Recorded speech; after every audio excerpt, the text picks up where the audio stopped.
Faut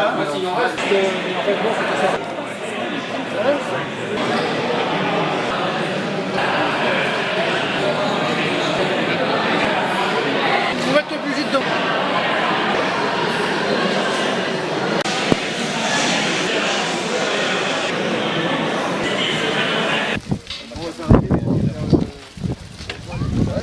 Ouais, c'est parti. Ah. Gérard Godet, bonjour. Vous organisez une grande manifestation cycliste aujourd'hui à Saint-Georges. Vous pouvez m'expliquer? Alors on fait partie, là c'est la dernière sortie manifestation des Challenges du Centre au niveau région orléanais, Ligue orléanais. Et pour la dernière manifestation, on n'espérait pas avoir un aussi beau temps et avoir d'ailleurs autant de monde. Là aujourd'hui on a réussi à avoir 608 participants. Et au niveau de la Ligue orléanaise, on est le deuxième département au niveau nombre de représentés, de participants. Alors on est vraiment plus que satisfait parce qu'on a la météo et la fidélité de nos collègues cyclotouristes. Ça fait combien de temps que vous organisez cette manifestation? Elle n'a pas lieu à Saint-Georges d'habitude? Alors au niveau de la Ligue orléanaise, chaque département de la région organise dans son département. L'année dernière c'était sur Vernouillet, cette année c'est à Saint-Georges et l'année prochaine ce sera la Loupe qui va organiser. Donc nous on organise des feuilles mortes tous les ans évidemment. Dans le cadre des feuilles mortes, cette année on s'était porté volontaire pour être les représentants du département 28 d'Eure-et-Loir pour le challenge. Alors les feuilles mortes c'est quoi? Alors les feuilles mortes c'est la randonnée A2L du club.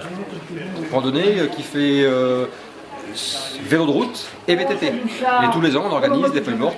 D'habitude c'est en septembre. Cette année pour le calendrier du challenge on l'a reporté à début octobre. 608 participants, c'est un énorme succès pour votre club, non? Pour nous c'est énorme. D'habitude quand on fait les feuilles mortes au niveau départemental, on regroupe 150 participants et c'est tout. Et même au niveau régional, dans le département, je crois que c'est certainement la plus forte manifestation au niveau participants. Plus grosse concentration. Oui. Le cyclotourisme, c'est quoi? Alors, le cyclotourisme, c'est la découverte de l'environnement à vélo. Donc, il n'y a aucun esprit de compétition. D'ailleurs, il n'y a aucun classement. Il n'y a pas de classement. Ce qui compte, c'est la convivialité et apprendre à découvrir la région, l'environnement à vélo. Alors, on axe beaucoup sur la famille, sur la découverte. On s'arrête pour prendre des photos, on prend le temps de vivre, le plaisir de faire du vélo. C'est pour ça qu'on trouve d'ailleurs des gens qui sont encore à vélo. Là, le plus âgé, 81 ans aujourd'hui. Ils sont deux de 81 ans. On voit encore des gens de 99 ans, 98-99 ans qui font encore du vélo. Faire du vélo Oui. à 98-99 ans. Extraordinaire. Voilà. Et les plus jeunes? Alors les plus jeunes, on avait une petite aujourd'hui qui devait avoir 3 ans. On fait un tout petit parcours évidemment. D'accord. Des petits bouts de chou comme ça fait un parcours de combien? C'est des enfants qui font une dizaine de kilomètres. Ah, quand même. Oui, ils font une dizaine de kilomètres. 10 km à 3 ans. Oui, mais ils font avec les parents. Bien sûr. On avait une petite qui était elle était dans une remorque, c'est son papa qui l'a tractée dans une remorque. Bon là c'est différent, mais elle a commencé pareil, elle était tout bébé, elle marchait pas encore, elle a commencé avec son père et tous les ans elle fait des randonnées avec son père. D'accord. Vous êtes combien dans le club de Saint-Georges? Alors Saint-Georges, c'est un petit club, enfin on est quand même 51 adhérents, ce qui représente au niveau départemental, c'est pareil, un nombre assez important, parmi les plus nombreux dans les clubs. Et vous faites beaucoup de sorties dans une année? Tous les dimanches il y a une sortie de prévue avec 4 parcours différents, de kilométrage différents. Et ensuite, il y a tous les jeudis après-midi, à 14h, on se rencontre également. Donc il y a au moins 2 sorties par semaine. Ça représente combien de kilomètres à l'année, ça? Si on compte ceux qui font les grands parcours, qui font en moyenne l'hiver, on fait 80 km maximum. L'été, on va jusqu'à 100-110 km. Donc ça fait une moyenne de 80 km, multiplié par 50 semaines. 4000 km. 4000 km à l'année. Ceux qui font que le dimanche. Tout à fait. Parce qu'en général, moi par exemple, cette année, je vais faire 7000 km. Mais il y en a qui font 8, 10, 12 000 km. Voilà. On a des cyclotouristes qui sont de certains clubs, ils font beaucoup de grandes sorties et ils arrivent jusqu'à 20 000 km dans l'année. Le vélo, c'est la santé donc. Bah, le vélo, quand on voit l'âge des participants, leur forme, on peut dire que ça concerne la santé. Évidemment, il y a des précautions à prendre. Il ne faut pas, quand on commence à prendre des cheveux blancs et à perdre un petit peu ses cheveux, se croire encore comme un jeune et essayer de faire la course. Parce qu'on a beau dire qu'il n'y a pas de classement, mais il y a quand même une petite émulation qui se crée entre les gens et parfois il y a des petits sprints qui se font, des petits jeux comme ça. Et quand on commence à passer les 50, 60 ans, bon, faut pas trop jouer à ces petits jeux-là. Et des fois, on se les prend au piège. Et puis, il arrive, malgré tout, quelques accidents quand même tous les ans. Hein. D'accord, mais ils sont rares. Mais ils sont très rares. D'accord. Si on voulait s'inscrire dans votre club, Gérard Godet, on s'adresse à qui? Est-ce qu'il y a une adresse, un numéro de téléphone?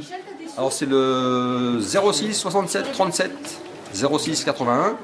Le Cyclo Saint-Georges, c'est le siège social, la mairie de Saint-Georges. On écrit au Cyclo Saint-Georges, mairie, et ils me font parvenir. Si j'ai les coordonnées de la personne, je lui envoie un bulletin d'adhésion. Alors, si on veut faire du cyclotourisme, il y a quand même un investissement de base. L'investissement de base, c'est le vélo. Alors, le vélo, du moment qu'on parle de cyclotourisme, on ne parle pas de cyclisme, de compétition. Donc, on ne recherche pas des vélos carbone, les vélos technologie moderne. Bon, ceux qui veulent se faire plaisir en faisant cyclotourisme, ils font quand même, en plus, des cyclosportives. C'est-à-dire qu'ils participent quand même à des randonnées plus importantes en dehors du cadre du cyclotourisme. Mais ça, c'est pour se faire plaisir, et on peut très bien faire du cyclotourisme avec un vélo.